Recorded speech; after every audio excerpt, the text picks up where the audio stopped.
Macam mana nak setting mesin ni supaya boleh jahit lubang butang? Jom kita tengok. Pertama, kena ada tapak ni. Lepas tu buka tapak ni. Angkat tapak, tekan belakang ni, dia akan terjatuh. Kemudian, tengok ya, ambil tapak lubang butang, turunkan tuas ni. Kali ni saya pakai butang kayu. Letakkan butang dalam ni. Dengan cara ini, lubang butang kita akan ikut saiz butang ini. Bahagian laras jarak mata jahitan ni pilih 0 sehingga 1, iaitu inilah jarak dia. Ambil tengah-tengah ni pun tak apa. Okey dah tu. Jenis jahitan, pilih bahagian lubang butang. Okey, bahagian ni kita kena turunkan. Okey, dia adalah fungsi untuk lubang butang. Kemudian kita kena tekan. Make sure sebelum anda turun, tapak itu telah ditolak ke belakang 100%. Bila tolak 100% baru turun.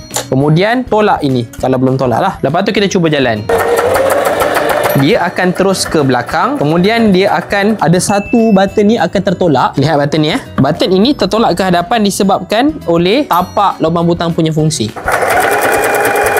Sampai di sini barulah kita tengok hasil dia. Okey, ini adalah hasil yang pertama. So, macam mana nak bagi lebih lebar sikit, kita adjust. Dekat bahagian ini, adjust sikit. Dekat-dekat dengan nombor 1. Okey, ini hasil yang kedua. Ini hasil tadi. Tapi kita boleh kemaskan lagi. Kita adjust lagi. Kita try ambil kosong pula. Okey, bagi saya ni lagi cantik lah, solid. Tapi kita boleh perkemaskan, kita adjust je. Kalau anda belajar sesuatu, sila komen dan jangan lupa follow Jom Terbang untuk belajar lagi banyak tentang tips jahitan.